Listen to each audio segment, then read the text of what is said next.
ওকে। Sir আমার একটা question ছিল। হ্যাঁ, বলো। স্যার এনজাইম এন্ড কাইনেটিক্স এর যে ইকুয়েশন গুলা, ওই যে আমাদেরকে তো আপনি বলছেন যে কোশ্চেন দিবেন। স্যার এরকম যদি কোশ্চেন আসে ইকুয়েশন লিখতে হয়, তাহলে স্যার ওটা কিভাবে টাইপ করবো? ওটা তো সমস্যা না না, হয়ে যাবে। ইকুয়েশন লেখার কোশ্চেন আমি দিব না।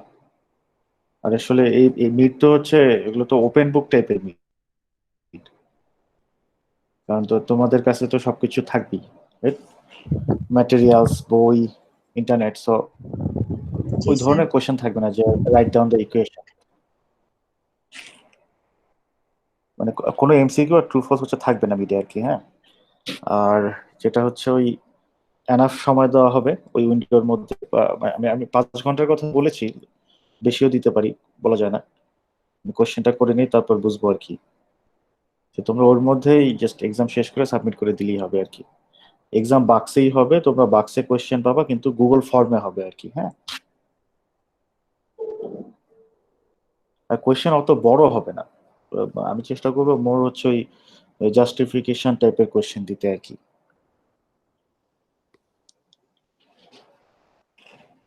সিলেবাস তো লেকচার 5 পর্যন্ত না, except lecture 1, 2 to 5। Yes sir. Okay. Lecture 5 পর্যন্ত কারো কোনো কোয়েশ্চেন আছে?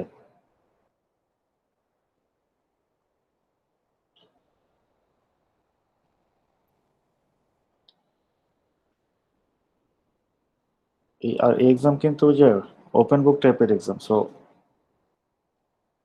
এবং কোয়েশ্চেন মানে যদিও তোমাদের অ্যান্সার টাইপ টাইপ করতে হবে, বাট খুব মানে আমি চেষ্টা করবো মানে এমন কোয়েশ্চেন অ্যাভয়েড করতে যেটার অ্যান্সার আসলে বড় হয়।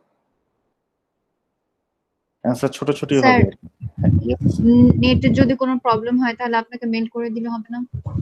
আচ্ছা, টোটাল 5 আওয়ার্স দেওয়া হবে, তো আই থিঙ্ক এর মধ্যে প্রবলেম হবে না। হ্যাঁ স্যার, তা ঠিক স্যার। আমাদের 204 এরকম হয়েছিল। আমরা অবশ্য ওটা কুইজে ছিল, টাইম অনেক কম ছিল। তো সাবমিট করতে যে আর সাবমিট হয় নাই, তখন স্যার আমরা মানে স্ক্রিনশট নিয়ে তারপর স্যারকে মেল করে দিছি।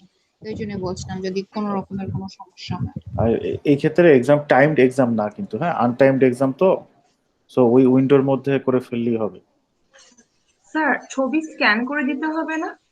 মানে গুগল ফর্মে যেহেতু দিব আমরা। না না, তোমাদেরকে টাইপ টাইপ করতে হবে অ্যান্সার। ও আচ্ছা আচ্ছা আচ্ছা, ঠিক আছে। স্যার আপনি কি কোনো অ্যাসাইনমেন্ট দিছিলেন? না, অ্যাসাইনমেন্ট এখনো দেইনি। দেখি এই সপ্তাহের মধ্যেই স্যার দিয়ে দিব দিয়েন না আর কি প্লিজ, অ্যাসাইনমেন্ট। মিটের হ্যাঁ। আগে দিয়েন না। না না, স্যার দিয়ে দিয়েন না মিটের দিই। আগে স্যার। দিয়েন না, 5-6টা জমা গেছে স্যার। আচ্ছা, অ্যাসাইনমেন্ট দিলো, অ্যাসাইনমেন্টের জন্য আমি এনাফ টাইম দিব। হ্যাঁ, এরকম করবো না যে অ্যাসাইনমেন্ট 1 সপ্তাহের মধ্যে জমা দিয়ে দিতে হবে, মিড উইকের মধ্যে দিতে হবে, এরকম এইভাবে আমি দিব না। I give you enough time. পাহাড়ের নিচে পড়ে গেছি স্যার, বুঝতেছি না কই যে যাবো। অ্যাসাইনমেন্ট ফেলা রাখা যাবে না। হ্যাঁ, তাড়াতাড়ি করে ফেলো। বাট আমি তোমাদেরকে অ্যাসাইনমেন্ট দিব, সেটার জন্য এনাফ টাইম দিয়ে দিব, যে ওর ওর মধ্যে সাবমিট করে দিলে হবে টাইপের আর কি। হ্যাঁ, যে 1 সপ্তাহের মধ্যে সাবমিট করতে হবে এরকম কোনো ডেডলাইন দিব না আমি। স্যার মিডের পরে যে ভাইভাটা হবে ওটা কি স্যার পরীক্ষার পরপরই হবে নাকি অন্য কোনো ক্লাস নেবে এমন কিছু? আচ্ছা, ভালো ভালো কোশ্চেন করছো। যেটা হচ্ছে ভাইবার কথা যদিও আমি ওখানে বলেছি। আচ্ছা, ভাইবা নিয়ে না একটু ইনসিস্ট করতেছে আর কি অথরিটি। সো ভাইবা নিতে হবে। প্রথমে আমি ভেবেছিলাম হচ্ছে ওই পোস্ট মিড টার্ম ভাইবা নিব, কিন্তু পোস্ট মিড টার্ম ভাইবা নিব না। এটা ম্যানেজ করা খুব ডিফিকাল্ট আর কি। মানে একটা ধরো সময় দিলাম তোমাদেরকে, আর এরপরে আমি বা ভাইবা নিব কখন, হয়তোবা আমার দেখা যায় ক্লাস আছে, তো অথবা তোমাদের ক্লাস থাকবে। সো আমি যেটা সিদ্ধান্ত নিয়েছি যে মিডে কোনো ভাইবা থাকবে না, বাট কুইজের সাবস্টিটিউশন হিসাবে ভাইবা আমি নিব। জি স্যার, ওকে। ওটা ওটা ক্লাস আওয়ারে নিব, ওটা আমি জানাই দিব আর কি, যে এই ক্লাসে এতজনের ভাইবা হবে, ওই ক্লাসে অতজনের ভাইবা হবে, কুইজের সাবস্টিটিউশন হিসেবে আর কি। বাট ভাইবা তোমাদের অ্যাটলিস্ট একবার ফেস করতে হবে। আই থিঙ্ক সব সব কোর্সেই হবে আর কি। ভাইবার ব্যাপারটা বেশ জোর দেওয়া হচ্ছে। জি স্যার।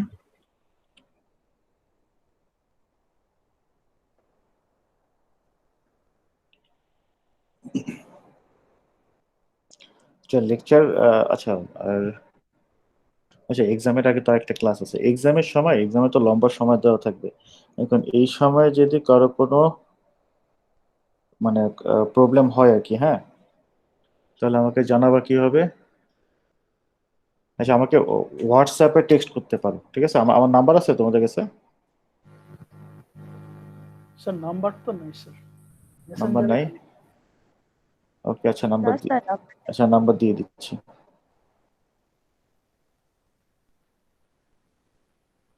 হোয়াটসঅ্যাপ ইউজ করো না সবাই? জি স্যার। এই যে আমি আমার নাম্বার দিয়ে দিছি, চ্যাটে দেখো আমার নাম্বার দিয়ে দিচ্ছি, হ্যাঁ? জি স্যার। আচ্ছা, এক্সাম তো শুরু হবে ধরো মানে ক্লাস টাইম যখন শুরু হয় তখন। সো ওই সময় আমি থাকবো ক্লাসে, তোমরা যদি কোয়েরি থাকে ওই সময় তো করতেই পারলা। আর এরপরে যখন যদি থাকে, কারণ টাইম তো অনেক মানে উইন্ডো তো অনেক লম্বা হবে এক্সাম দেওয়ার জন্য। সো যদি প্রবলেম হয় দেন আমাকে হোয়াটসঅ্যাপ করতে পারো। আর এই সাবমিশনের ক্ষেত্রে লাস্ট মিনিটে দয়া করে সাবমিট করো না, হ্যাঁ? লাস্ট মিনিটে সাবমিট করতে গেলেই ঝামেলা হয়। এটা হচ্ছে টাইমের গন্ডগোলের কারণে। মানে তুমি হয়তো বা তোমার ঘড়িতে যে টাইম দেখতেছো, সিস্টেমের টাইম হয়তো বা পার হয়ে গেছে। তো ওই 5 মিনিট হাতে রেখে সাবমিট করে দিবা, অ্যাটলিস্ট 5 মিনিটস।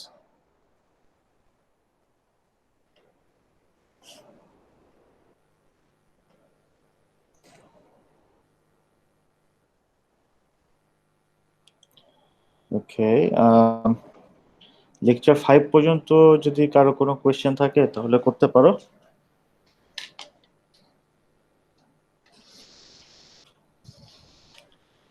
লেকচার 5 পর্যন্ত যদি কারো কোনো কোয়েশ্চেন না থাকে দেন লেকচার 6-এর একটা রিভিউ দেবো আমি আর কি। লেকচার 6 জাস্ট কিছুক্ষণ আগে আপলোড করছি আর কি, পাওয়ার পয়েন্টটা আর হচ্ছে ওই ভিডিও লেকচার আর কি, রেকর্ডেড লেকচার।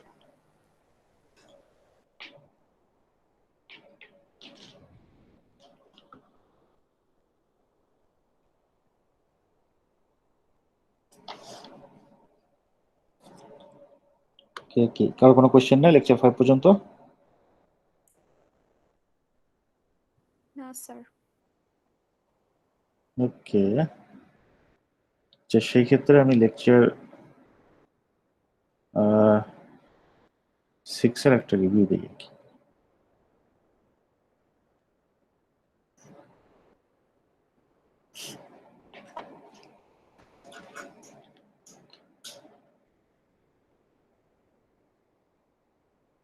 স্লাইড তো দেখা যাচ্ছে না? Yes sir. ওকে, আচ্ছা আমি একটু ওভারঅল বলি আর কি, তারপরে ওই বাক্সে তো দেওয়া আছে, সো ওখান থেকে দেখে নিও আর কি, হ্যাঁ? লেকচার 6 হচ্ছে ক্যাটালাইটিক মেকানিজম আর কি। ক্যাটালাইটিক মেকানিজম মানে হচ্ছে যে এনজাইম যে ক্যাটালাইসিস করে, তারা হচ্ছে অ্যাক্টিভেশন এনার্জিটাকে কমায় দেয়। সো এই কাজটা এক একটা এনজাইম এক এক ভাবে করে আর কি, মেকানিজমটা একটু মানে ডিফারেন্ট। ওকে, মোটামুটি এখন পর্যন্ত এস্টাবলিশড মেকানিজম হচ্ছে 6টা আর কি। Okay, there are 6 types of mechanism by which enzymes do the catalysis. Okay, এর মধ্যে এই 6টা হচ্ছে acid base catalysis, covalent, metal ion, electrostatic, proximity and orientation effects, preferential binding of the transition state complex. Okay, so এর মধ্যে হচ্ছে first acid base catalysis. Acid base ক্যাটালাইসিসে ওই এনজাইমটা হচ্ছে অ্যাসিড বা বেসের মতো আচরণ করে। এবং অ্যাসিড বা বেসের ক্যারেক্টারিস্টিক কি? আচ্ছা, অ্যাসিড এবং বেসের কিন্তু বিভিন্ন ধরনের ডেফিনেশন আছে, হ্যাঁ? এর মধ্যে একটা ডেফিনেশন ছিল, এই যে ব্রোনেস্টের যে ডেফিনেশন দিয়েছিল সেটাই হচ্ছে কি, সেক্ষেত্রে হচ্ছে যে অ্যাসিড প্রোটন ডোনেট করে আর বেস হচ্ছে প্রোটন কি করে অ্যাবস্ট্রাক্ট করে। ওকে, মানে অ্যাসিড হচ্ছে একটা প্রোটন দান করে দিতে পারে, বেস হচ্ছে একটা প্রোটন অ্যাকসেপ্ট করতে পারে। ওকে, তো এই ধরনের অ্যাসিড, এগুলোকে অ্যাসিড বেস ক্যাটালাইসিস বলা হয়, কারণ হচ্ছে এই ক্ষেত্রে এই এনজাইমটা এই ধরনের একটা আচরণ করে। আচ্ছা, আমি একটু এক্সাম্পলটা দেখি। সে এই এক্সাম্পলে কিটো থেকে ইনল হয় আর কি, হ্যাঁ? যে মাঝখানে এই ট্রানজিশন স্টেটটা থাকে। আচ্ছা, আমরা যদি এই রিঅ্যাকশনে বেসিক্যালি চেঞ্জটা কি হয়, কিটোর স্ট্রাকচার যদি আমরা দেখি, COR CH2H, আর ইনলের হচ্ছে CROCH2। ওকে, মানে এখানে কোনো ডাবল বন্ড, এই প্রোটনটা চলে গেছে, এখানে একটা ডাবল বন্ড তৈরি হয়েছে, আর এই অক্সিজেনের সাথে একটা প্রোটন যুক্ত হয়েছে, ইনল হয়। হ্যাঁ, ওকে, আচ্ছা। তো এখন এনজাইম কিভাবে এই রিয়াকশনটার রেটটা এক্সপেডিট করে, মানে how enzyme facilitate their reaction. So ধরো এটা একটা, হ্যাঁ, এটা প্রথমে দেখো, বাকি দুটো ভুলে যাও। এটা ক্ষেত্রে এই এনজাইমটা, ধরো এটা একটা এসিড টাইপ এনজাইম, মানে এনজাইমটা একটা প্রোটন ডোনেট করতে পারে। ওকে, তো সে কি করে, সে হচ্ছে এই প্রোটনটা এই অক্সিজেনকে ডোনেট করে, এই প্রোটনটা যে অক্সিজেনের সাথে বাইন্ড করে, এবং এর ফলে এই যে প্রোটনটা, সেই প্রোটনটার হচ্ছে এখান থেকে রিলিজ হয়। রিলিজ হতে গেলে কি হয়, প্রোটন এইখানে যে বন্ডটা আছে, কেমিক্যাল বন্ডটা হচ্ছে ভেঙে যেতে হবে। ওকে, আচ্ছা। তা এসিড যখন এই প্রোটনটা ডোনেট করতেছে এবং সেই প্রোটনটা যখন অক্সিজেনের সাথে বাইন্ড করে, সেই বাইন্ডের প্রভাবে আসলে এই হাইড্রোজেনটা কিভাবে রিমুভ হয় এখান থেকে। আচ্ছা, ক্লিয়ার? যেটা হয় কি, একটা যে কোনো কিন্তু কেমিক্যাল কম্পাউন্ডে যখন হচ্ছে তোমার কোনো একদিকে একটা বন্ড ফর্মেশন হয়, এটা কিন্তু রেস্ট অফ দ্য স্ট্রাকচারকে একটা মানে রেস্ট অফ দ্য স্ট্রাকচারও একটা ইফেক্ট দেয় আর কি। ওকে, ধরো ফর এক্সাম্পল এই ক্ষেত্রে কি হয়, এই প্রোটনটা সে যখন, মানে ধরো এই এনজাইমটা আসলো, এটা প্রোটন ডোনেট করে, এই প্রোটনটা যখন এই অক্সিজেনের সাথে বাইন্ড করতে চায়, হুম, এখন এই মুহূর্তে তো এই অক্সিজেন তো ফ্রি না, মানে অক্সিজেনের তো কোনো ফ্রি ইলেকট্রন নেই। মানে প্রোটন যদি অক্সিজেনের সাথে বাইন্ড করতে চায়, এখানে একটা হচ্ছে কেমিক্যাল বন্ড তৈরি হতে হবে, এবং কেমিক্যাল বন্ড তৈরি করতে গেলে আমরা কি জানি যে এই ক্ষেত্রে ইলেকট্রন শেয়ার হতে হয়। এই অক্সিজেনের তো কোনো ইলেকট্রন ফ্রি নেই, হ্যাঁ, সে হচ্ছে ডাবল বন্ড করে আছে কার্বনের সাথে। সো যেটা হয়, এইখানে যে ডাবল বন্ডটা আছে, এই ডাবল বন্ডটার একটা বন্ড ভাঙতে থাকে আর কি। ওকে, সো যখন বন্ড ভাঙে, তখন এই ইলেকট্রনগুলো এই অক্সিজেনের কাছাকাছি চলে আসে, এসে একে একে একটা পার্শিয়ালি নেগেটিভ চার্জ দেয় আর কি। হ্যাঁ, সো এই যখন পার্শিয়ালি নেগেটিভ চার্জ হয়, তখন কিন্তু সে হাইড্রোজেনের সাথে কি করে, বাইন্ড করতে পারে। এবং আচ্ছা, যখন এই জিনিসটা হচ্ছে যে অক্সিজেন একটা পার্শিয়ালি নেগেটিভ চার্জ হচ্ছে, সিমালটেনিয়াসলি কিন্তু এই এনজাইমের যে প্রোটন, হাইড্রোজেন, এই বন্ডটাও কিন্তু ভাঙতেছে। হ্যাঁ, ভাঙার ফলে সেটাও একটা কি, পার্শিয়াল পজিটিভ চার্জ হবে, আর partially positive charge, partially negative charge, so তারা একটা বন্ড ফর্মেশন করতে পারে। ওকে, আচ্ছা, যখন এই জিনিসটা ঘটে, এই বন্ডটা যখন ভাঙতে থাকে, তখন এই বন্ডটাও আসলে ভাঙতে থাকে, কারণ এখানে একটা, এই বন্ড ভাঙলে এখানে একটা ইলেকট্রন ঘাটতি দেখা দেয়। তো তো সেটার কারণে হচ্ছে এই বন্ডের যে ইলেকট্রন গুলা, তারা হচ্ছে এদিকে সরে আসে আর কি। হ্যাঁ, এসে এখানে একটা পার্শিয়াল ডাবল বন্ড তৈরি করতে থাকে, এবং এই বন্ডটা ভেঙে যেতে থাকে। ওকে, সো এর ফলে যেই ট্রানজিশন ফর্মটা তৈরি হলো সাবস্ট্রেট আর এনজাইম মিলে আর কি, ইএস ফর্ম, এটা হচ্ছে সেই ট্রানজিশন ফর্মটা। ইভেনচুয়ালি এই বন্ডটা ভেঙে যায়, গিয়ে এই হাইড্রোজেনটা বের হয়ে যায়, এবং এখানে ডাবল বন্ড তৈরি হয়, এবং এই হাইড্রোজেনটা অক্সিজেনের সাথে যুক্ত হয়, এবং এনজাইম কি আলাদা হয়ে গেল। ওকে, ইনল তৈরি হয়ে গেল। তো এনজাইম তো এখন হচ্ছে একটা প্রোটন যে ডোনেট করে দিছে, আমরা তো জানি এনজাইম হচ্ছে আলটিমেটলি তার আগের অবস্থায় ফিরে আসে আর কি। হ্যাঁ, most of the cases. So enzyme হচ্ছে তো জাস্ট প্রোটনই, তো সে সিস্টেম থেকে একটা প্রোটন নিয়ে নেয়, নিয়ে তার আগের অবস্থায় চলে যায়। ওকে, সো এটা হচ্ছে acid ক্যাটালাইসিস, and as the enzyme is acting like a, and here the enzyme is acting like a acid, ঠিক আছে। আর বেসের ক্ষেত্রে কি হয়, যদি এই এনজাইমটা হচ্ছে বেসিক টাইপ এনজাইম হয়, মানে সে হচ্ছে ডোনেট করবে না, সে সে হচ্ছে প্রোটন অ্যাবস্ট্রাক্ট করতে পারে আর কি। সো সেই ক্ষেত্রে করবে কি, এই এনজাইমটা হচ্ছে এই যে প্রোটনটা, এর সাথে হচ্ছে একটা বন্ড তৈরি করতে থাকবে আর কি। ওকে, সেই ক্ষেত্রে যেটা হয়, এরকম বন্ড তৈরি করতে গেলে আসলে প্রোটনকে কি করতে হবে, সে যখন হাইড্রোজেনের সাথে বাইন্ড করতে চায়, তার হচ্ছে সেই এক্সট্রা ফ্রি ইলেকট্রন থাকতে হবে। ইলেকট্রন না থাকলে তো সে হাইড্রোজেনের সাথে বাইন্ড করতে পারবে না, কারণ হাইড্রোজেনের চার্জ হচ্ছে পজিটিভ, তার মানে তার ইলেকট্রন কম আছে, ইলেকট্রন কম থাকলে তো পজিটিভ হয়। সো যেহেতু এই বেসটার, তার হচ্ছে ইলেকট্রন বেশি আছে, সেই বেশি ইলেকট্রন দিয়ে হাইড্রোজেনের সাথে একটা বন্ড তৈরি করতে থাকে, এবং যখন এইখানে বন্ড তৈরি হতে থাকে, ডেফিনেটলি এটার কারণে এই বন্ডটা কি ভেঙে যেতে থাকে। যখন এই বন্ডটা ভেঙে যেতে থাকে, তখন এই ইলেকট্রনটা এখানে চলে আসে, এবং সেটা পার্শিয়াল ডাবল বন্ড তৈরি করতে থাকে। এখন যেহেতু এখানে পার্শিয়াল ডাবল বন্ড তৈরি হতে থাকে, সো এইখানে যে ডাবল বন্ড ছিল, এর একটা বন্ড হচ্ছে ভেঙে যেতে থাকে। সো রেজাল্ট হয় কি, রেজাল্ট হচ্ছে এই অক্সিজেনটা হচ্ছে নেগেটিভলি চার্জ হয়ে গেল, পার্শিয়ালি নেগেটিভলি চার্জ, এ হচ্ছে ইলেকট্রন দিয়ে partially positive charge, positive charge হবে পার্শিয়ালি, হ্যাঁ, ইলেকট্রন দিয়ে দিলে তো পার্শিয়ালি পজিটিভ চার্জ হবে না। ওকে, তারপরে হচ্ছে ওকে, সো বেসিক হচ্ছে এই দাঁড়ালো কি ট্রানজিশন স্টেটটা দাঁড়ালো কি, হ্যাঁ ইভেনচুয়ালি এই বন্ডটা ভেঙে যায়, হচ্ছে হাইড্রোজেন নিয়ে চলে আসলো, এখানে হচ্ছে এই বন্ডটা ভেঙে গিয়ে একটা সিঙ্গেল বন্ড হয়। সিঙ্গেল বন্ড যখন হয় তখন তো আবার এ পার্শিয়ালি যেহেতু নেগেটিভ চার্জ হয়, সো তাকে নিউট্রালাইজেশনের জন্য তাকে কি করতে হবে, সেখানে একটা প্রোটন এসে যুক্ত হতে পারে, সো প্রোটন যুক্ত হলো আর এখানে এই ডাবল বন্ডটা তৈরি হলো, হ্যাঁ এই বন্ডটা ভেঙে যায়, এখানে ডাবল বন্ড তৈরি হলো, বাস ইনল হয়ে গেল আর কি। ওকে, তো এই জিনিস মুখস্থ করার কিছু নেই, কারণ এক্সামে তো আর এইভাবে আসবে না যে অ্যাসিড বেসের এক্সাম্পল লেখো আর কি, হ্যাঁ এখন তো সব এক্সাম ওপেন বুক টাইপের এক্সাম হবে, হ্যাঁ কিন্তু জাস্ট এই ইভেন্ট গুলো বুঝলেই হবে যে কেন অ্যাসিড ক্যাটালাইসিস বলতেছি আমরা, এটাকে কেন বেস ক্যাটালাইসিস বলছি সেটা তো আমরা বুঝলামই, যে কারণ যেহেতু এখানে প্রোটন ডোনেট করতেছে এনজাইমটা, এখানে আর এই ক্ষেত্রে হচ্ছে প্রোটন অ্যাকসেপ্ট করতেছে, সো এই জন্য একে অ্যাসিড আর বেস ক্যাটালাইসিস বলতেছি আমরা আর কি। ওকে, এনজাইম ছাড়াও এই রিঅ্যাকশনটা হতে পারে, কিন্তু সেই ক্ষেত্রে আসলে কি যে সেই ক্ষেত্রে খুব স্লো হবে, কারণ কোনো ফ্যাসিলিটেটর তো এখানে নাই, মানে শুধু শুধু একটা ডাবল বন্ড তো আসলে ভাঙে না, রাইট? মানে এই কিটো থেকে ইনল হতে গেলে এই কার্বন আর অক্সিজেনের এই ডাবল বন্ডটা ভাঙতে হবে, ভেঙে অক্সিজেনের একটা মানে চার্জ পার্শিয়ালি নেগেটিভ হতে হবে, তারপরে সে হচ্ছে হাইড্রোজেনের সাথে বাইন্ড করতে পারবে। ওকে, এবং এইখানে যে হাইড্রোজেনটা থাকে সে হচ্ছে বের হয়ে যেতে হবে, বের হয়ে গিয়ে এখানে একটা ডাবল বন্ড তৈরি হতে হবে, মানে বন্ড ভাঙবে, নতুন বন্ড তৈরি হবে, তার এমনি এমনি তো আর বন্ড ভাঙে বা তৈরি হয় না, এই রিঅ্যাকশন এর জন্য এনার্জি দরকার হয়, এবং থিওরিটিক্যালি আমরা উইদাউট ক্যাটালিস্ট এই রিঅ্যাকশনটা করতে পারি, তখন কি করতে হবে, তখন আমাদেরকে এনার্জি দিতে হবে, কিন্তু যদি এনজাইম থাকে তখন আর আমাদের সেই এনার্জিটা দিতে হচ্ছে না আর কি, মানে রিকোয়ার্ড এনার্জির পরিমাণটা অনেক কমে যাচ্ছে, কারণ এনজাইমের ইন্টারাকশনই তখন হচ্ছে ওই ফ্যাসিলিটি মানে ওই পরিবেশটা ক্রিয়েট করতেছে যাতে এই বন্ডটা ভাঙতে পারে, এখানে নতুন বন্ড মানে ভাঙতে পারে, নতুন বন্ড তৈরি হতে পারে। কনসেপ্টটা কি বুঝছো?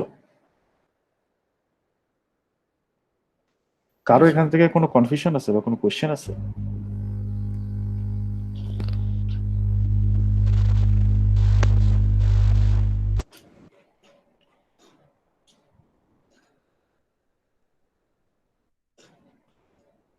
স্যার এই চ্যাপ্টার তো মিডে থাকতেছে না, রাইট? না, এটা এটা মিটে থাকবে না।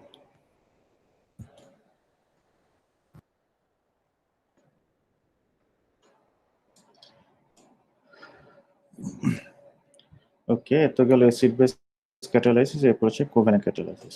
কোভ্যালেন্ট ক্যাটালাইসিসের সময় এনজাইমটা হচ্ছে সাবস্ট্রেটের সাথে একটা কোভ্যালেন্ট বন্ড তৈরি করে আর কি, হ্যাঁ এই জন্য এটাকে কোভ্যালেন্ট ক্যাটালাইসিস বলে আর কি। ওকে, আচ্ছা এই কোভ্যালেন্ট ক্যাটালাইসিসের সময় যে ইভেন্ট গুলো ঘটে, এই ইভেন্ট গুলোকে টোটাল 3টা স্টেজে ভাগ করা যায় আর কি। ওকে, সো প্রথম স্টেজে কি ঘটে, মানে এটা হচ্ছে সেই 3টা স্টেজ, হ্যাঁ আমি একটু এক্সপ্লেন করি। এই ক্ষেত্রে যে এনজাইমটা থাকে, হ্যাঁ এনজাইমের যে অংশটা ক্যাটালাইসিস করে মানে এই সাবস্ট্রেটের সাথে বাইন্ড করে, সেই অংশটা থাকে হচ্ছে একটা নিউক্লিওফাইল।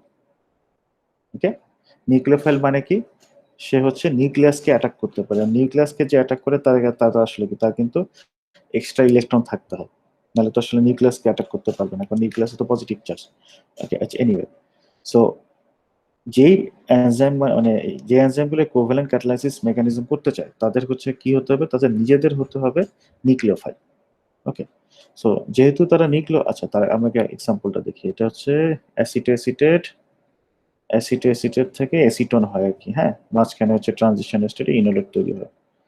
এই দুটার পার্থক্য কি, অ্যাসিটেট আর অ্যাসিটোনের সিও সিএস3 সিএস2 সিও, মানে এই কার্বন ডাইঅক্সাইডটা বের হয়ে যায় অ্যাসিটেট থেকে, কার্বন ডাইঅক্সাইড বের হয়ে গেলে তখন হচ্ছে অ্যাসিটোন হয় আর কি। ওকে, আচ্ছা তো এখন কার্বন ডাইঅক্সাইড বের হতে গেলে কি হবে, এই যে বন্ডটা এখানে আছে এই বন্ডটা ভেঙে যেতে হবে, এই বন্ডটা ভেঙে গেলে তখন কার্বন ডাইঅক্সাইডটা এখান থেকে বের হয়ে যেতে পারবে। ওকে, আচ্ছা এই বন্ড যখন ভেঙে যাবে, কার্বন ডাইঅক্সাইড বের হয়ে গেল, কার্বনের তো আসলে টোটাল 4টা হাত, একটা হাত খালি হয়ে গেল, সেই হাতে একটা হাইড্রোজেন এসে যুক্ত হয়ে এসিড। আচ্ছা এখন তাই এনজাইম কিভাবে এই রিঅ্যাকশনটাকে ফ্যাসিলিটেট করে, আচ্ছা এখন ধরো এই এনজাইম, এটা পুরো এনজাইমটা এনজাইমের ওই পার্টটা আর কি যে হচ্ছে সাবস্ট্রেটের সাথে ইন্টারঅ্যাকশন করে, এ হচ্ছে নিউক্লিওফিলিক। সো যেহেতু সে নিউক্লিওফিলিক, সে হচ্ছে এই নিউক্লিওফিলিক রিঅ্যাকশনের মাধ্যমে এই সাবস্ট্রেটটার সাথে একটা বন্ড তৈরি করতে পারে, এবং সেটা কি বন্ড হবে? Covalent bond. এই জন্য আমরা এটা কোভ্যালেন্ট ক্যাটালাইসিস বলতেছি। সো সে নিউক্লিওফিলিক মানে তার হচ্ছে এক্সট্রা ইলেকট্রন আছে, সে এক্সট্রা ইলেকট্রন দিয়ে ইলেকট্রনের সাহায্যে এই সাবস্ট্রেটের সাথে এই ডাবল বন্ড তৈরি করলো। ওকে, যে এইখানে বন্ডটা তৈরি করে আর কি। ওকে, ডাবল বন্ড তৈরি করলো। আচ্ছা, এখন বন্ড তৈরি করার ফলে কি হলো? এ তো হচ্ছে ইলেকট্রোফাইল ছিল, সরি নিউক্লিওফাইল ছিল, এন্ড ইলেকট্রন দিয়ে দিছে, এখন তো তার ইলেকট্রন কমে গেল। এখন সে কি হয়ে গেল? এখন কিন্তু সে হয়ে গেল ইলেকট্রোফাইল, কারণ তার এখন যেহেতু ইলেকট্রন কম আছে, সো এখন সে ইলেকট্রনকে অ্যাট্রাক্ট করতে পারবে, ইলেকট্রোফিলিক, হ্যাঁ, লাভিং ইলেকট্রন। সো সে যেহেতু এখন তার ইলেকট্রন কম আছে, সো সে করতে পারবে কি, এই যে রিঅ্যাকশন সেন্টার থেকে ইলেকট্রন এখন নিজের দিকে টেনে নিয়ে আসতে পারবে আর কি। যেটাকে এখানে বলা হয়েছে এইভাবে, the withdrawal of electrons from the reaction centre by now electrophilic catalyst. মানে ক্যাটালিস্টটা প্রথমে নিউক্লিওফিলিক ছিল, সে নিউক্লিওফিলিক রিঅ্যাকশন করে সাবস্ট্রেটের সাথে কোভ্যালেন্ট বন্ড তৈরি করেছে, এবং এর ফলে যে সে নিজে হচ্ছে এখন ইলেকট্রোফিলিক হয়ে গেছে। সেই ইলেকট্রোফিলিক হওয়ার কারণে সে এখন রিঅ্যাকশন সেন্টার থেকে ইলেকট্রন টেনে নিয়ে যেতে পারতেছে, উইথড্র করতে পারতেছে। ওকে, আচ্ছা, যখন উইথড্র করবে তখন কি হবে? এখন তো এই যে ইলেকট্রন টেনে নিয়ে গেছে নিজের দিকে। ওকে, সো তার হচ্ছে এক্সট্রা ইলেকট্রন এখন, মানে এখন he has some extra, it has some extra electron now. Okay, so এখন যেহেতু তার মানে এই বন্ড আসলে পার্শিয়ালি ভেঙে গেছে আর কি, হ্যাঁ, ইলেকট্রন এখানে চলে গেছে। এখন এর প্রভাবে এই যে বন্ডটা ছিল, এই বন্ডটা আসলে ভেঙে যাবে, কারণ এখানে যখন ইলেকট্রনের ঘাটতি দেখা যায় তখন হচ্ছে এই বন্ডের ইলেকট্রন হচ্ছে এইদিকে অ্যাট্রাক্ট হবে আর কি, হ্যাঁ। তো এই বন্ডটা হচ্ছে ভেঙে যাবে, ভেঙে গিয়ে কার্বন ডাইঅক্সাইড বের হয়ে গেল। ওকে, বের হয়ে গেল, আর এই ইলেকট্রন আসলে এই বন্ডটা ভেঙে গিয়ে ইলেকট্রনটা কোথায় গেছে? এখানে গেছে, সো এখানে একটা ডাবল বন্ড তৈরি হবে। ওকে, আচ্ছা, এরপরে কি হবে?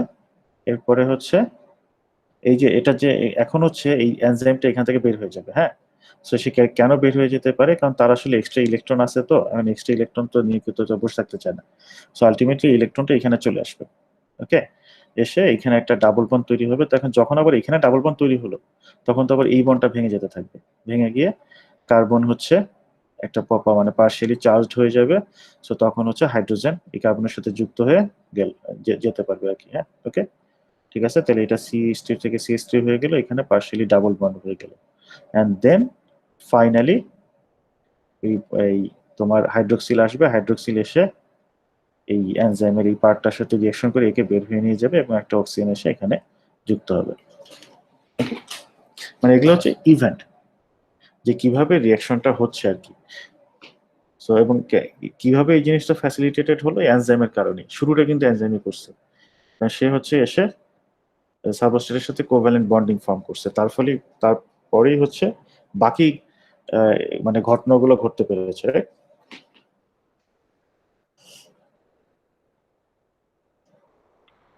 ওকে, এগুলো হচ্ছে খুব কেমিক্যাল জিনিস আর কি, হ্যাঁ। সো অত ডিটেলস বা ভেতরে যাওয়ারও আমাদের দরকার নেই, বাট একটু বোঝাটা ভালো যে how the enzyme is working. Okay, কারণ এই ক্যাটালিস্ট ছাড়া কি এই রিঅ্যাকশন হবে না? অবশ্যই হবে, হ্যাঁ, ক্যাটালিস্ট ছাড়া এই রিঅ্যাকশন হবে, কিন্তু তখন আমাদেরকে এক্সট্রা এনার্জি দিতে হবে।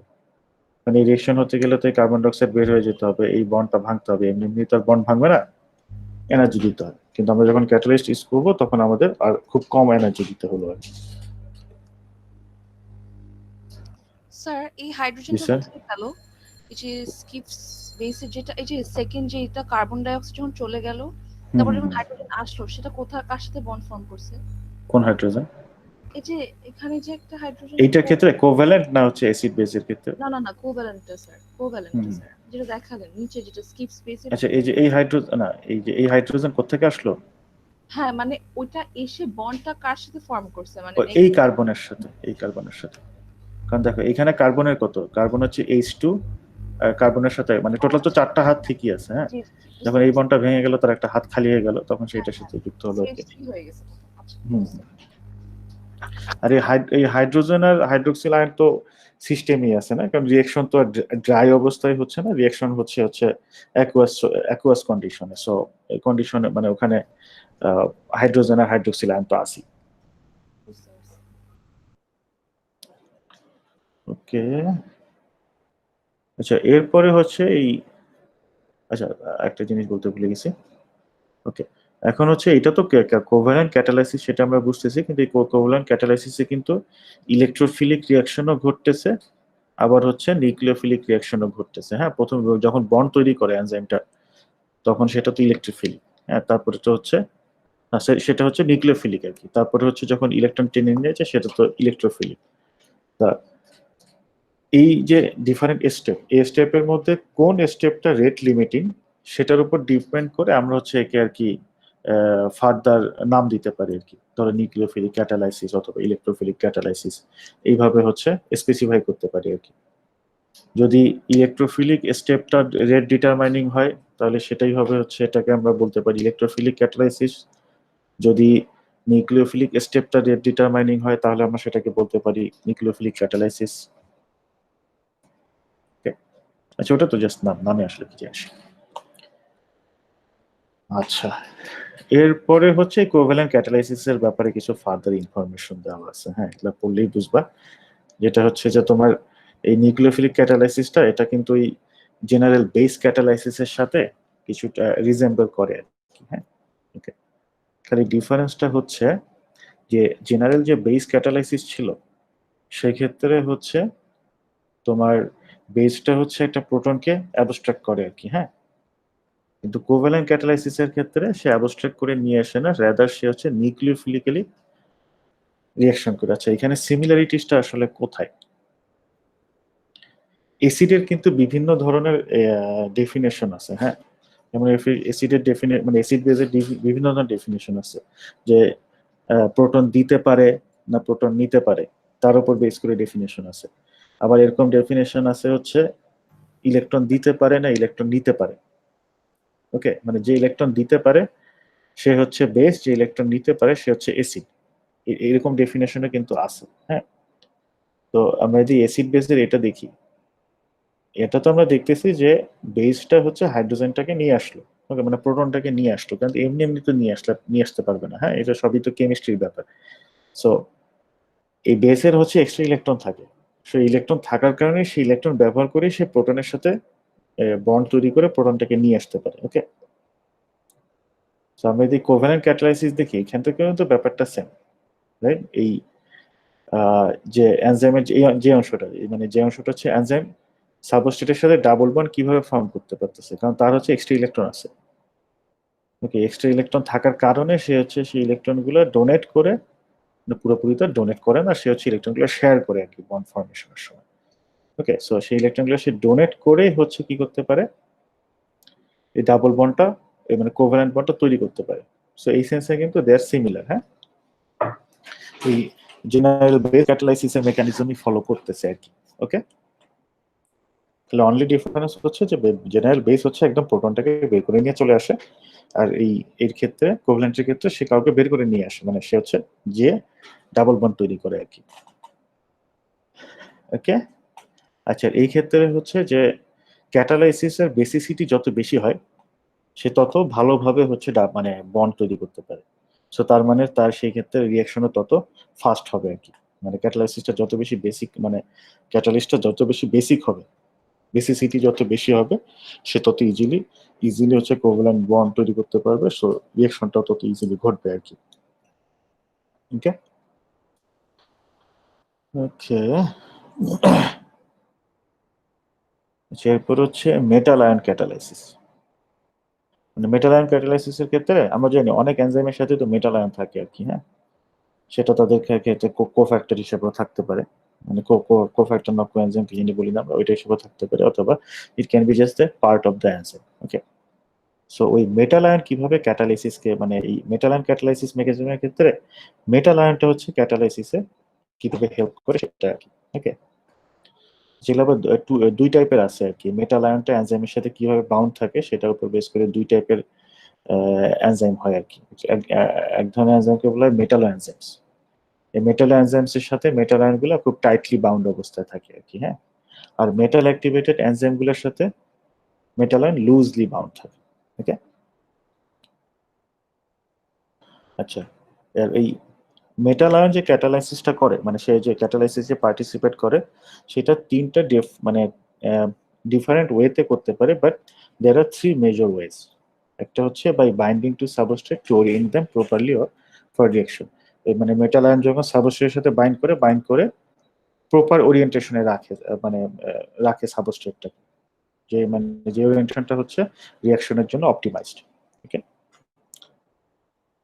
আরেকভাবে কটাই হচ্ছে they can do oxidation and reduction reaction.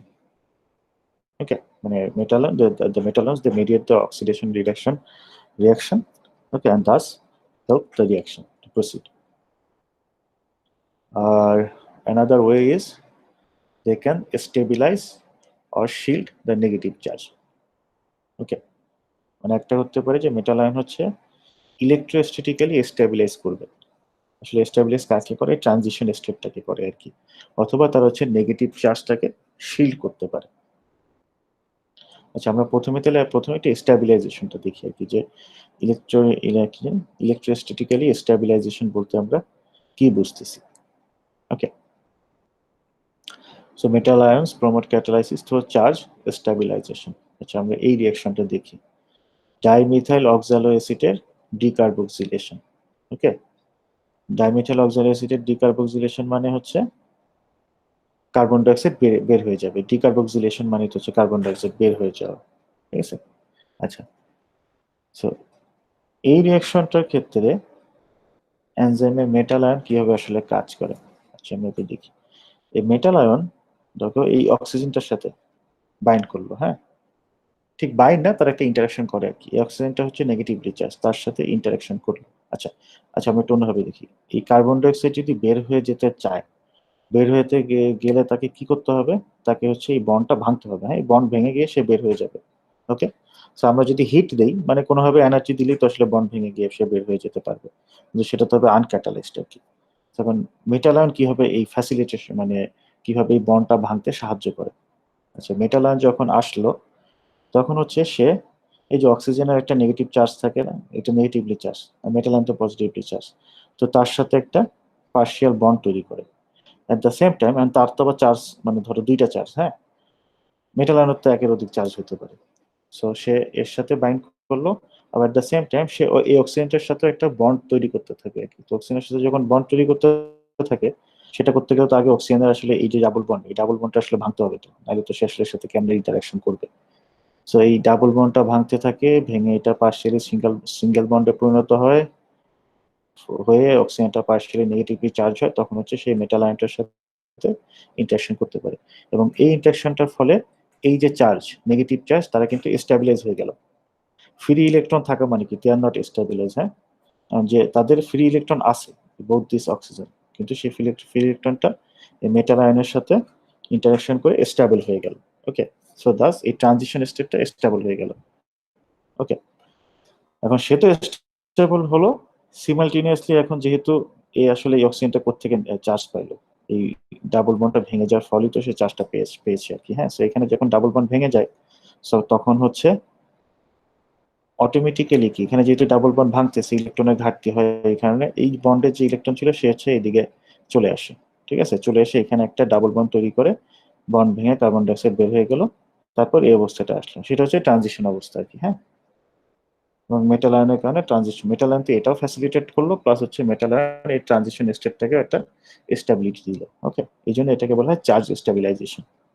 Okay, চার্জগুলোকে stable করতেছে। তো ফাইনালি হচ্ছে এ তো এখান থেকে বের হয়ে যাবে। সো এইখানে যে অরিজিনাল ডাবল বন্ডটা ছিল, আবার ডাবল বন্ড হয়ে যাবে। তো এখানে যখন ডাবল বন্ড হবে, যে এখানে যে ট্রানজিশন স্টেটে যে ডাবল বন্ডটা তৈরি হয়ে গেছিল, সেটা ভেঙে যাবে। ভেঙে গিয়ে তো কার্বনের একটা হাত খালি হয়ে গেল, সে হচ্ছে হাইড্রোজেনের সাথে হয়ে গেল ডিকার্বক্সিলেশন। ওকে, এটা ছিল যে মেটাল আয়ন চার্জ স্টেবিলাইজেশনের মাধ্যমে কিভাবে রিঅ্যাকশনের স্পিড আপ করতে পারে, কি রেট বাড়াতে পারে, তার একটা এক্সাম্পল আর কি। আচ্ছা, এটা হচ্ছে মেটাল আয়নের আরেকটা মানে মেকানিজমের এক্সাম্পল, যে metal ions promote nucleophilic catalysis by water ionisation. আচ্ছা, এই ক্ষেত্রে যেটা হয় কি, যে মেটাল আয়ন যখন ওয়াটারের মানে পানি কি করতে পারে, পানি থেকে হাইড্রোক্সিল আর H+, এই দুইটা তৈরি হতে পারে, রাইট? এই দুইটা আয়নিতে তৈরি হতে পারে। এর মধ্যে যে হাইড্রোক্সিল আয়ন তো নেগেটিভলি চার্জ, ওকে, তার মানে হচ্ছে ইলেকট্রন বেশি আছে, ইলেকট্রন যেহেতু বেশি আছে সে নিউক্লিওফিলিক ক্যাটালাইসিস করতে পারে, হ্যাঁ, যার ইলেকট্রন বেশি থাকে সে তো নিউক্লিয়াসকে অ্যাটাক করে ইন্টারাকশন করতে পারে, ওকে। আচ্ছা, শুধু পানিও এই কাজটা করতে পারে, বাট পানি যখন মেটালের সাথে মানে মেটাল এনজাইমের সাথে বাউন্ড অবস্থায় থাকে তখন আরো ইজিলি হাইড্রোক্সিল আয়ন তৈরি হয় আর কি।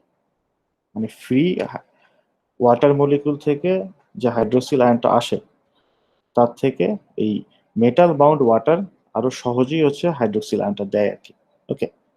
সো যেহেতু সহজে হাইড্রোক্সিল আয়ন দেয়, সো হচ্ছে ডেফিনেট হাইড্রোক্সিল আয়ন যদি থাকে নিউক্লিওফিলিক রিঅ্যাকশন হবে আর কি, ওকে। কিন্তু এখানে মেকানিজমটা কিন্তু ওইখানে না।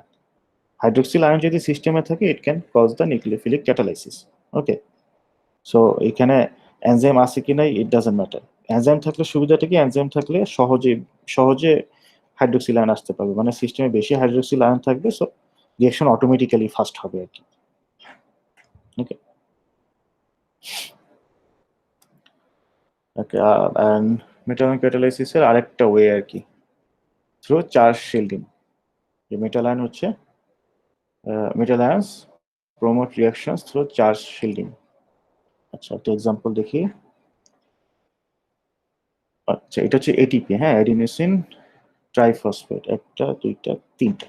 আচ্ছা, অ্যাডিনোসিন ট্রাইফসফেট তো অনেক রিঅ্যাকশনেরই হচ্ছে সাবস্ট্রেট আর কি, মানে অ্যাডিনোসিন ট্রাইফসফেট থেকে এডিপি তৈরি হয়, ট্রাইফসফেট থেকে ডাইফসফেট তৈরি হয় আর কি, মানে একটা ফসফেট হচ্ছে এটিপি থেকে চলে যায়। আচ্ছা, যখন ফসফেট থেকে এটিপি চলে যায়, ওকে, আমরা একটু স্ট্রাকচারটা দেখি। Phosphate, phosphorus, phosphorus, oxygen, oxygen, oxygen গুলো আবার পার্শিয়াল নেগেটিভলি চার্জ আছে না, মানে অক্সিজেন গুলো আবার negative charge, minus minus minus minus. আচ্ছা, এখন এই এডিপি থেকে এই ফসফেটটা যদি ভাঙতে হয়, মানে এই বন্ড ভাঙতে হবে, বন্ড ভেঙে তারপর তো ফসফেটটা চলে যাবে, হ্যাঁ।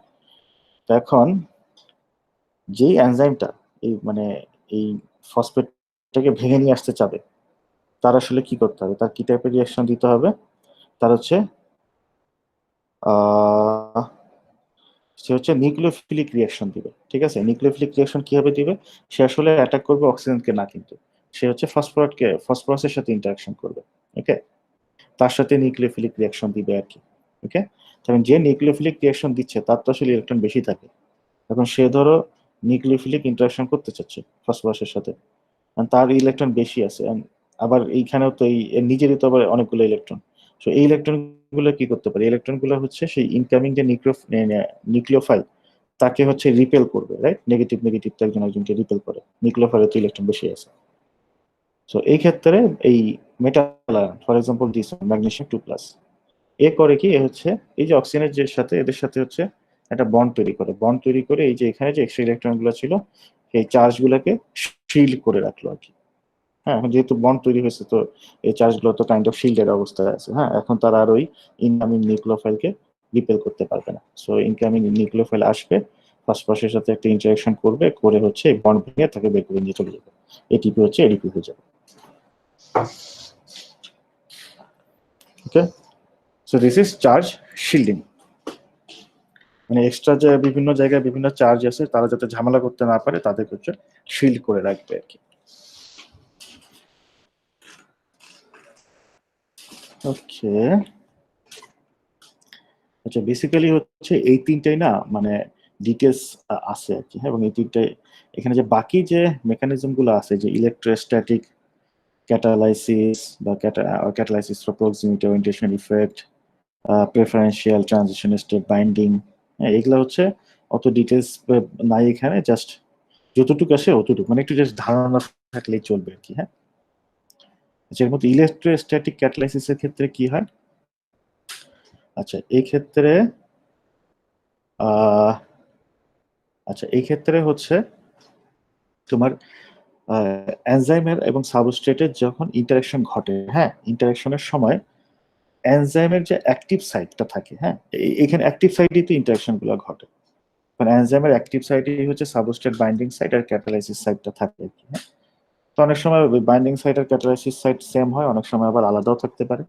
আচ্ছা, এনিওয়ে, সো এই ক্ষেত্রে যখন হচ্ছে সাবস্ট্রেট আর এনজাইমের ইন্টারাকশন ঘটে, তখন এনজাইমের যে অ্যাক্টিভ সাইট থাকে, ওই অ্যাক্টিভ সাইটের যে চার্জগুলো থাকে, হ্যাঁ, অ্যাক্টিভ সাইট তো কেমিক্যালি চার্জ থাকে, সেই চার্জগুলো হচ্ছে এমন ভাবে ডিস্ট্রিবিউটেড থাকে যাতে ট্রানজিশন স্টেটটা খুব স্টেবল হয়ে যায়। মানে কি, সাবস্ট্রেট এনজাইমের সাথে ইন্টারাকশন করতেছে। আচ্ছা, এই জিনিসগুলো না এরকম না যে এনজাইমের আগে হচ্ছে চার্জ ডিস্ট্রিবিউশন হবে, তারপর সাবস্ট্রেট এসে বাইন্ড করবে। ব্যাপারগুলো না এরকম ঘটে না, ব্যাপারগুলো কিন্তু সিমিলটেনিয়াসলি ঘটতে থাকে, রাইট? সো এনজাইম সাবস্ট্রেটের সাথে যখন ইন্টারাকশন করতেছে, ইন্টারাকশন করে ট্রানজিশন স্টেটটা ফর্ম হবে। বাই দিস টাইম ওই অ্যাক্টিভ সাইডের চার্জটা এমন ভাবে ডিস্ট্রিবিউট হবে যে ওই ট্রানজিশন স্টেটটা স্ট্যাবিলিটি পাবে আর কি। Okay, so that's why it is called electrostatic catalysis. মানে চার্জটা এমন ভাবে একটা ফর্মে আসলো, একটা স্ট্যাটিক ফর্মে আসলো যাতে ট্রানজিশন স্টেটটা স্টেবল হয়। ওকে, মানে এখানে অনেক কথাবার্তা লেখা আছে, বাট বেসিক হচ্ছে এইটা, যে অ্যাক্টিভ সাইডের চার্জটা এমন ভাবে ডিস্ট্রিবিউটেড হবে যাতে হচ্ছে ওই ট্রানজিশন স্টেটটা স্টেবল হয়।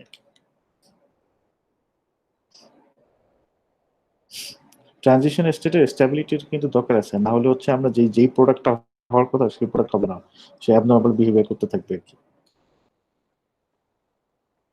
সবই কিন্তু এই কেমিস্ট্রি ক্ষেত্রে সবই হচ্ছে ওই বন্ড তৈরি হওয়া এবং বন্ড ভাঙা, এবং বন্ড তৈরি হওয়া এবং বন্ড ভাঙা পুরো ব্যাপারটাই কিন্তু ওই ডিপেন্ড করে হচ্ছে ওই যে অরবিটালের কথা মনে আছে না, নিউক্লিয়াসের পাশে যে অরবিটাল থাকে, ওই অরবিটালে যে বিভিন্ন ইলেকট্রন মেঘ থাকে না, যে আমরা হায়ার সেকেন্ডারি বইতে দেখছিলাম না, এইচএসসির বইয়ে কিরকম এরকম ডাম্বেলের মতন কি কি জানি অরবিটালের শেপ, ইলেকট্রন মেঘ, সব খেলা কিন্তু ওই, হ্যাঁ কি সাব অরবিটালস তো আছে, PSF D, ওগুলোর কথা হ্যাঁ ওই এক্স্যাক্টলি সবই কিন্তু ওই ওই ওই সব জায়গার খেল আর কি, হ্যাঁ। ওইখানে ইলেকট্রন কেমনে আছে, বেশি আছে না কম আছে, কোন জায়গায় আছে। ওকে, সো স্টেবিলিটি ইজ মানে ইম্পর্টেন্ট আর কি। মানে স্টেবিলিটিটার উপরে ডিপেন্ড করবে কোনখানে বন্ডটা ভাঙবে, কোনখানে বন্ডটা ব্রেক হবে। ওকে, এনিওয়ে, আর একটা জিনিস কি, যদি ট্রানজিশন স্টেট যদি স্টেবল না হয়, ট্রানজিশন স্টেটই না, মানে ওই ফর্মেই আসবে না। সাবস্ট্রেট আর এনজাইমটি ইন্টারাকশন করে ট্রানজিশন অবস্থায় আসতে হবে আর কি। এখন যদি কোনো অবস্থা যদি স্টেবল না হয়, সেখানে তো আসলে কেউ যেতে চায় না। এটাই হচ্ছে মানে নিয়ম আর কি, ফিজিক্স কেমিস্ট্রি রুলস। আচ্ছা, এটা তো গেল ইলেকট্রোস্ট্যাটিক ক্যাটালাইসিস। এরপর হচ্ছে প্রক্সিমিটি অ্যান্ড ওরিয়েন্টেশন ইফেক্ট, হ্যাঁ। সো এই ক্ষেত্রে হচ্ছে reactants must come together with the proper spatial SPATIAL, কিন্তু হ্যাঁ বানানটা খেয়াল করো, proper spatial relationship for reaction to occur, মানে কারেক্ট ওরিয়েন্টেশনে আসতে হবে আর কি, হ্যাঁ। Spatial refer to space and time, সঠিক সময়ে সঠিক ওরিয়েন্টেশন আসতে হবে। ওকে, সো এই ক্ষেত্রে দেখা যায় কি যে মানে এই মেকানিজমের ক্ষেত্রে যদি একমাত্র ওই সঠিক সময় সঠিক ওরিয়েন্টেশনে আসে, তাহলেই হচ্ছে রিঅ্যাকশন হবে, না হলে আর কি রিঅ্যাকশনটা হবে না, অথবা যদি হয় তাহলে অপটিমালি হবে না আর কি। ওকে, সেই মেকানিজমের ক্ষেত্রে enzyme bind substrate in a manner that both aligns and immobilise them so as to optimise their reactiveness. মানে যখন সাবস্ট্রেট আর এনজাইমের ইন্টারাকশন মানে বাইন্ডিং ঘটে, তখন দুজনে এমন ভাবে অ্যালাইন হয় যাতে তাদের মানে অপটিমাল হয় আর কি, মানে they become best fit for each other. হ্যাঁ, ওকে, এটা হচ্ছে ওরিয়েন্টেশন ইফেক্ট। আর আসলে প্রক্সিমিটি ইফেক্ট কি, যে প্রক্সিমিটি ইফেক্ট, ওই প্রক্সিমিটি মানে কি কাছাকাছি আসা, হ্যাঁ। ওই কাছাকাছি আসার ফলে একটা ইফেক্ট হয়। এক্ষেত্রে আসলে ওকে, এটা এক্সাম্পল দিয়ে বুঝি। এই এক্সাম্পলটা ডিটেলস আমরা যাব না, হ্যাঁ। এই রিঅ্যাকশনে হচ্ছে কি হয়,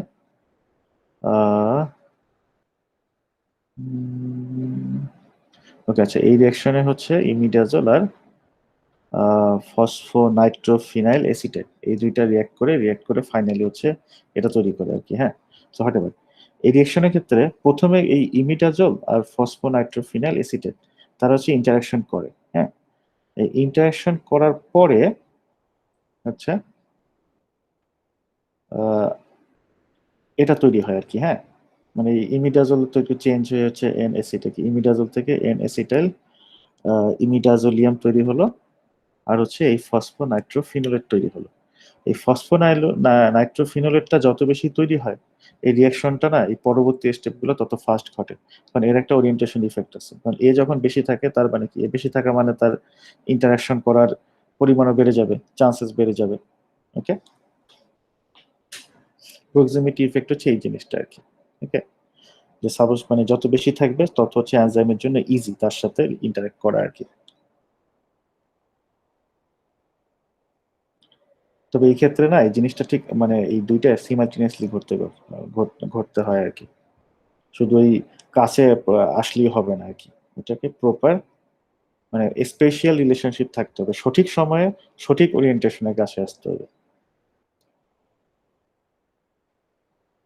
ওকে, ফাইনালি হচ্ছে আরেকটা mechanism, catalysis by preferential transition state binding. এটা আমরা অলরেডি জানি আর কি, যে এনজাইম ট্রানজিশন স্টেটের সাথে মোর অপটিমালি বাইন্ড করবে rather than the original substrate. So এই ক্ষেত্রে এই ধরনের ক্ষেত্রে কি করতে হয়, আগে হচ্ছে সাবস্ট্রেটের একটা ডিস্টরশন ঘটতে হয়, ডিস্টরশন ঘটে সে ট্রানজিশন স্টেটে মানে ওই পরিবর্তিত ফর্মে আসে, দেন এনজাইম অপটিমালি তার সাথে বাইন্ড করে। হ্যাঁ, তো এই ক্ষেত্রে এই যে সাবস্ট্রেটের যে ডিস্টরশন, ইনিশিয়াল ডিস্টরশনটা হতে হবে, এই ডিস্টরশনটা এনজাইমটাই করে। হ্যাঁ, এই ডিস্টরশন অন্য কেউ করবে না, অন্য কেউ করতে গেলে তো বাইরে থেকে এনার্জি দিতে হবে, তাই জন্য আমাদের এনজাইম ইউজ করে আসলে লাভ হলো কি, এনজাইমে এই কাজটা করবে। মানে বেস্ট ফিটের জন্য সাবস্ট্রেটের যে ডিস্টরশনটা দরকার, এনজাইমই এই ডিস্টরশনটা করবে মেকানিক্যালি, মানে মেকানিক্যাল ফোর্স দিয়ে করবে আর কি। ওকে, এটা একটা নামও আছে, এটাকে বলে র্যাক মেকানিজম আর কি। যে এনজাইম যে মেকানিক্যালি সাবস্ট্রেটটাকে ডিস্টর্ট করে করে হচ্ছে ট্রানজিশন স্টেটে জিওমেট্রিতে নিয়ে আসে বা ট্রানজিশন স্টেটের স্ট্রাকচারে নিয়ে আসে, এই জিনিসটাকে র্যাক মেকানিজম বলে আর কি। ওকে, এখানে জাস্ট একটা এক্সাম্পল দেওয়া হয়েছে আর কি। এক্সাম্পল কি, ধরো এটা হচ্ছে সাবস্ট্রেটটা। ওকে, এই সাবস্ট্রেট থেকে এটা হয়, তো এই সাবস্ট্রেটের ক্ষেত্রে এখানে যে আর আছে, হ্যাঁ, যদি হচ্ছে এই আরটা CH3 হয় আর গ্রুপগুলো, তখন হচ্ছে এনজাইম সবচেয়ে বেশি মেকানিক্যাল ফোর্স ক্রিয়েট করতে পারে আর কি। হ্যাঁ, এবং ডিস্টরশন অপটিমালি হয়, ডিস্টরশন হয় সবচেয়ে ভালো। সো মানে এনজাইমের সাথে আলটিমেটলি ইন্টারাকশনটা বেটার হয় আর কি। বাট এই কি বলে, এই আর গ্রুপ যদি CH3 না হয়ে হাইড্রোজেন হয়, তখনও ডিস্টরশন ঘটে, কিন্তু ডিস্টরশনটা অত ভালো হয় না আর কি। হ্যাঁ, সেই ক্ষেত্রে ডিস্টরশন যদি ভালো না হয়, সে তো এনজাইমের সাথে অপটিমালি বাইন্ডও হবে না, সো রিঅ্যাকশন রেট কি তুলনামূলক স্লো হবে। ডিস্টরশন যত ভালো হবে তত বেশি ভালো ইন্টারাকশন হবে এনজাইমের সাথে, রিঅ্যাকশন তত ফাস্ট হবে আর কি। ওকে, এই পর্যন্তই ছিল, এই কটি ছিল আর কি mechanism lecture. Okay, that's it.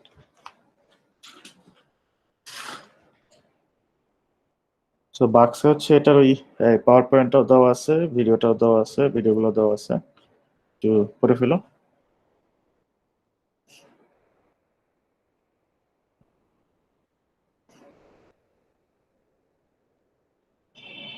যে কারো কি এখান থেকে কোনো কোয়েশ্চেন আছে?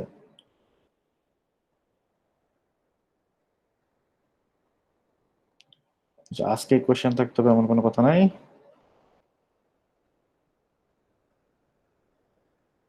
আচ্ছা, লেকচার 5 পর্যন্ত কারো কোনো কোয়েশ্চেন আছে? লেকচার 5 পর্যন্ত হচ্ছে মিডিয়া আছে আর কি।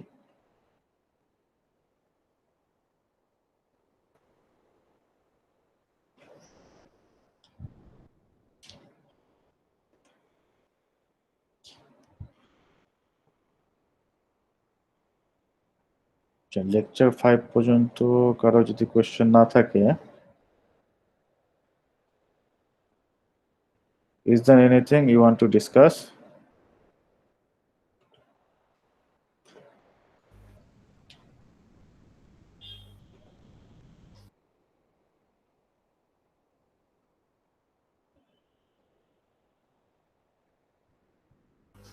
আচ্ছা স্যার, কুইজ কি আপনি অ্যাভারেজ করবেন না বেস্ট কাউন্ট করবেন?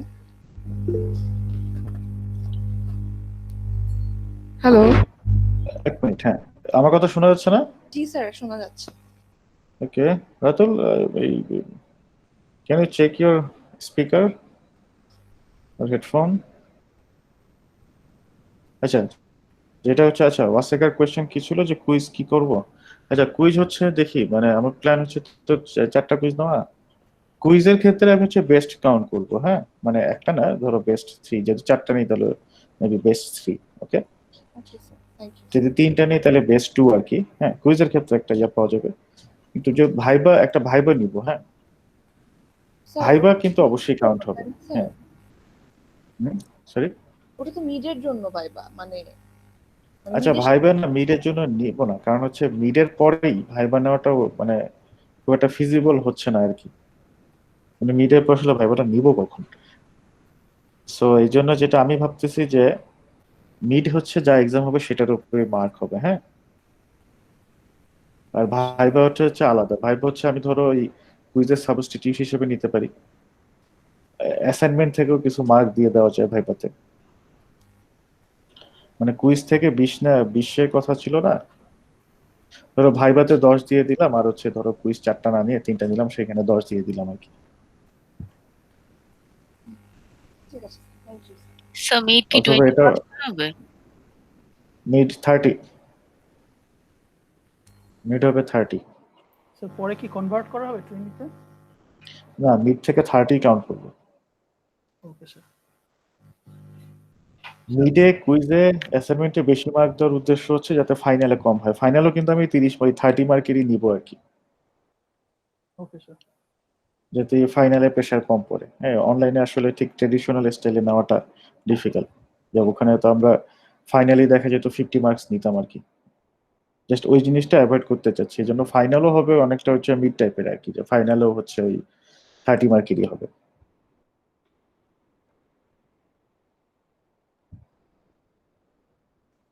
স্যার আমার টপিকসের বাইরে একটা কোশ্চেন ছিল স্যার। করে ফেলো, অসুবিধা নেই। স্যার ক্রিসপার আর ক্রিসপার ক্যাস 9 এর মধ্যে ডিফারেন্স কোথায়? যে ক্যাস 9 এর শুধুমাত্র মানে প্রোটিনের সাথে অ্যাসোসিয়েটেড হয় এটাই? না, পুরোটার নাম তো ক্রিসপার ক্যাস সিস্টেম আর কি, ক্যাস কিন্তু 9 বাদে আরো ক্যাসও আছে। জি স্যার, তো ক্যাস 9টা হয় হচ্ছে যাতে প্রোটিন 9 এর সাথে মানে অ্যাটাচ হয় বলে এই জন্য। ওই ক্যাসের পরে যে 9 না কি থাকবে ওই প্রোটিন, ওই প্রোটিনের জন্যই ওইভাবে আর কি নামকরণ করা হয়। এখন তো ক্যাস 9 বাদে আরো সিস্টেম আছে না, জি স্যার, আরো আছে স্যার। কি কি জানি। সো শুধু ক্রিসপার বল, মানে আমরা না ইন জেনারেল শুধু ক্রিসপার বলি অনেক সময়, বা শুধু ক্রিসপার মানে এটাকে কি বলতো, এটা কমার্শিয়াল নেম টাইপের বলতে পারে, যখন আমরা বলি ক্রিসপার ওইটাই মিন করে, বাট শুধু ক্রিসপার কি আসলে কাজ করতে পারে? না স্যার, শুধু ক্রিসপার তো কাজ করতে পারে না, রাইট? কারণ ওখানে কিন্তু কয়েকটা প্রোটিন থাকতে হয়, কয়টা আমার ঠিক মনে নেই, ধরো একজনকে তো গাইডেড আরএনএ কে ফলো করতে হবে, জি স্যার, গাইডেড আর তারপরে আরেকজনের গিয়ে তো ওখানে হচ্ছে ওই কি করতে হবে, ওই যে তোমার যখন গাইডেড আরএনএ এর ফলে গিয়ে পুরো সিস্টেমটা ওই ডিএনএ এর সাথে বাইন্ড করলো, পরে আরেকটা এনজাইম কিন্তু ওইখানে একটা ওই কি করবে, ডিএনএ কে কাটবে, রাইট? জি স্যার, একজন তো গিয়ে কাটে আর কি ডিএনএটাতে, ক্লিপ করে আর কি। হ্যাঁ ক্লিপ করে যেটা। So, স্যার পুরোটা এটাকে মিলে এটাকে রিমোট কন্ট্রোল কেন বলা হয়, মানে ইজিয়েস্ট ওয়ে এর জন্য? এটা কি রিমোট কন্ট্রোল বলে নাকি? স্যার ক্যাস 9 কে রিমোট কন্ট্রোল মানে বলতেছে ক্যান্সারের জন্য আর কি, ক্যান্সারের। আচ্ছা, কেন এটারে রিমোট কন্ট্রোল বলে সেটা আমি ঠিক জানি না, তবে যেটা হচ্ছে কি যে মানে আমি জানি না আসলে কেন রিমোট কন্ট্রোল বলে, বাট এই সিস্টেমের সুবিধা কি, তুমি ঠিক যেই জায়গায় চাও স্পেসিফিক্যালি সেই জায়গাতেই গিয়ে হচ্ছে তুমি ওই ইয়াটা করতে পারবা। মানে বেসিক্যালি আমরা কি করি, আমরা ডিএনএ কাটি কি উদ্দেশ্যে, আমরা হচ্ছে ডিএনএ কে মডিফাই করার জন্য, যে হয়তো বা আমরা কোনো একটা জিনকে নক আউট করে দিব, অথবা আমরা কোনো একটা জিনকে নক ইন করবো আর কি, ঠিক আছে। আমরা একদম স্পেসিফিক যেই জায়গায় চাই সেই জায়গায় এই কাজটা করতে পারি ক্রিসপার ক্যাস 9 এর সাহায্যে। এটাই কিন্তু হচ্ছে সাইট ডাইরেক্টেড মিউটাজেনেসিস। ঠিক আমরা, হ্যাঁ স্যার এটার সাথে এনআইআর এর মানে ওই যে নিয়ার এর ইনফ্রারেড রে যেটা আর কি, এটার সাথে এটার কি মানে সম্পর্ক? ইনফ্রারেডের সাথে এটা আবার কি সম্পর্ক? স্যার আমি একটা আর্টিকেল পড়ছি আর কি, তো ওই আর্টিকেল হ্যাঁ। আমার একটা অ্যাসাইনমেন্ট আছে, এই জন্য স্যার আপনাকে কোশ্চেন ওটা কি লেখা আছে ওই আর্টিকেলে? স্যার ওখানে মানে আর্টিকেলের টপিকসটা হচ্ছে near infrared up conversation activated CRISPR 9 system, there is a remote control gene editing platform. ও আচ্ছা, যেটা হচ্ছে তাহলে মনে হয় ওই ওরা হচ্ছে ইনফ্রারেড ইউজ করে ক্রিসপাসকে অ্যাক্টিভেট করতে পারছে আর কি, ওকে। ওকে মানে হয়তোবা তারা এই কাজটা এমন একটা কিছু ডিজাইন করছে, আচ্ছা আমি মানে টাইটেল শুনে আমি যেটা বুঝছি যে তারা হচ্ছে এমন একটা সিস্টেম মানে ডেভেলপ করছে যে ক্রিসপার ক্যাস9টা ধরো ইনঅ্যাক্টিভ ফর্মে থাকবে। জি প্রোটিন তো থিওরিটিক্যালি এটা আসলে তো করা সম্ভব, কারণ তো সবই তো প্রোটিন। সো এটা হচ্ছে ইনঅ্যাক্টিভ অবস্থায় থাকবে, কিন্তু তুমি ইনফ্রারেড দিয়ে তুমি এটাকে অ্যাক্টিভেট করতে পারবা। এখন তুমি যদি এই কি জানি আইআর ইনফ্রারেড, হ্যাঁ ইনফ্রারেড, হ্যাঁ আইআর, আইআর দিয়ে যদি তুমি এটাকে অ্যাক্টিভেট করতে পারো, সেই ক্ষেত্রে কিন্তু তুমি ধরো ব্যাপারটা এরকম চিন্তা করো যে তুমি ওই ক্রিসপার ক্যাস9 হচ্ছে ধরো ক্যান্সার ট্রিট করতে চাচ্ছ, হ্যাঁ ধরো ক্যান্সার কোথায়, তোমার একটা অর্গান বলো তো দেখি শুনি। Sir liver. লিভার, আচ্ছা ঠিক আছে লিভার, হ্যাঁ। এখন ধরো তুমি হচ্ছে ক্রিসপার ক্যাস9 দিয়ে ট্রিট করতে চাচ্ছ আর কি, হ্যাঁ। সো এখন তুমি হচ্ছে ক্রিসপার ক্যাস9 দিচ্ছ, এখন এই ক্রিসপার ক্যাস9 তো আসলে এমনিতে কন্ট্রোল করা ডিফিকাল্ট যে বডির কোন কোন পার্টে যাবে আর কি, ঠিক আছে, এটা সারা বডিতেই যাবে। এখন ধরো তুমি ওকে এখন লিভারেও গেছে, এখন তুমি চাচ্ছ শুধু লিভারেই সে ইনঅ্যাক্টিভ অবস্থায় আছে, হ্যাঁ তুমি চাচ্ছ শুধু লিভারেই তাকে হচ্ছে অ্যাক্টিভেট করতে। সো তখন তুমি আইআর দিবা, আইআর দিয়ে হচ্ছে তো মানে এবং তুমি ইনফ্রারেড কিন্তু এখন কিন্তু আমরা চাইলে পুরো টার্গেট স্পেসিফিক করতে পারি আর কি, যে আমি পার্টিকুলার ওই টিস্যুতেই দিতে চাচ্ছি, হ্যাঁ এটা তাহলে অ্যাক্টিভেট এটা করার পসিবল। জন্য আর কি এই ডেটা লাগবে। হ্যাঁ আমি একটু কি বুঝছি আর কি, টাইটেল করে অ্যাবস্ট্রাক্টটা পড়লে বুঝতে পারবো কি লিখছে। Okay sir, thank you sir.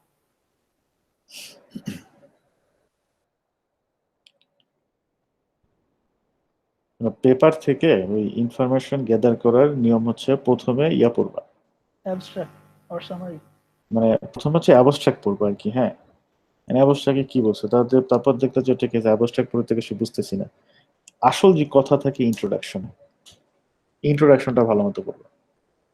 Sir রেজাল্টটাকে short করার কোনো মানে আমাদের তো উইদিন 3 পেজের মধ্যে শেষ করতে বলছে, রেজাল্ট তো অনেক পেজ হয়, রেজাল্টটাই সবচেয়ে বড় হয় স্যার, ওটাকে শর্ট করার কোনো টেকনিক বা কোনো প্রসিডিউর? পেপার আবার শর্ট করার সিস্টেম কি, সামারি করবা পেপারে? স্যার ওই রেজাল্টটা তো মানে কিছু কিছু জায়গা থেকে সব তো আর কমানো যায় না তো স্যার। তুমি যদি পেপার কপি পেস্ট করে দাও তাহলে সেটা সামারি হলো কেমনে? স্যার এটা কপি পেস্ট না স্যার, কিছু কিছু স্যার অনেক বড় মানে রেজাল্ট যদি হয় 4-5 পেজের, ওইটাকে তো হাফ পেজে করা অনেক ডিফিকাল্ট। সব রেজাল্ট তোমার, আচ্ছা তুমি তো অলরেডি একটা পাবলিশ পেপারে যা সামারি করতেছো, হ্যাঁ তো অত বড় রেজাল্ট তো তোমার দেওয়া দরকার নেই। স্যার জাস্ট ওই ফাইনালাইজ রেজাল্ট যেটা সেটা দিলেই হবে। আই থিঙ্ক তোমাদেরকে তো ডিরেকশন দেওয়া হয়েছে না কি করতে হবে, মানে ডিপেন্ড করতেছে আর কি আমি কেমনে কি কোয়েশ্চেন ছিল তার উপর ডিপেন্ড করতেছে। এমনিতে যেটা হচ্ছে শোনো, পেপার তো আগে বুঝতে হবে, পেপার বুঝতে গেলে না এই কাজটা অনেকেই করে না, ডিরেক্ট হচ্ছে ইয়াতে চলে যায়, তোমার ডিসকাশনে চলে যায়। বাট ফার্স্ট হচ্ছে পেপারের ইন্ট্রোডাকশন ভালো মতো করবা, আসল জিনিস ইন্ট্রোডাকশনে লেখা থাকে। আগে তো প্লট বুঝতে হবে না, প্লট না বুঝলে আমি মানে কিসের সামারি কিসের এটাই বুঝবো না। ইন্ট্রোডাকশনে হচ্ছে গল্পের প্লট থাকে না, ইন্ট্রোডাকশনে হচ্ছে সেই প্লটটা সাজানো হয় আর কি। ইন্ট্রোডাকশনটা ভালো মতো পড়লে বোঝা যায় যে আসলে কি করছে এবং কেন করছে, কিভাবে করছে এটা আসলে টেকনিক্যাল বিষয়, হ্যাঁ ওইটা মাচ ইজিয়ার জিনিস, মেথডস এন্ড ম্যাটেরিয়াল লেখা থাকে কিভাবে করছে, কিন্তু আগে তো প্লট বুঝতে হবে যে কি করছে এবং কেন করছে। Okay sir.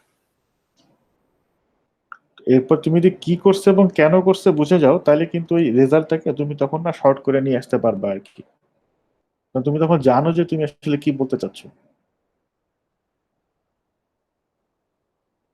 বেসিক্যালি যখন হচ্ছে এরকম ধরো আমাদের আসলে আমাদের এখানে প্র্যাকটিস নাই তো, কারণ আমাদের তো ল্যাব বেসড ডিপার্টমেন্ট না।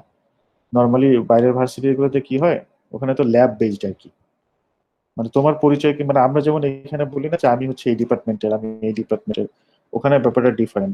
বাইরে কিন্তু মানুষ পরিচয় দেয় হচ্ছে I belong to this lab, আমি এই ল্যাবের লোক আর কি।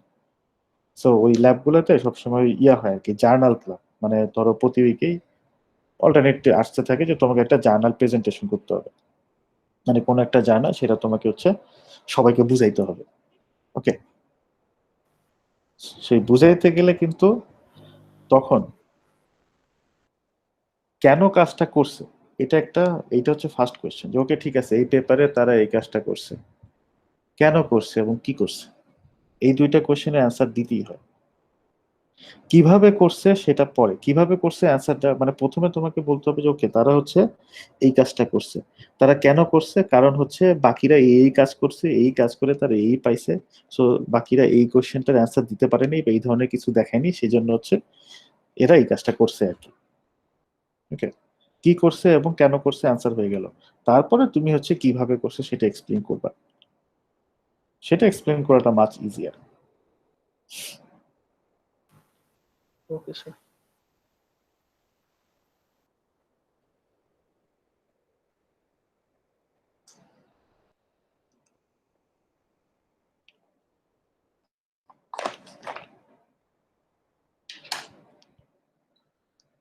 ওকে, আচ্ছা তোমাদের 1 মিনিট সময় দিচ্ছি, 1 মিনিটের মধ্যে কারো কোনো কোয়েশ্চেন না থাকলে আজকে টাটা বাই বাই।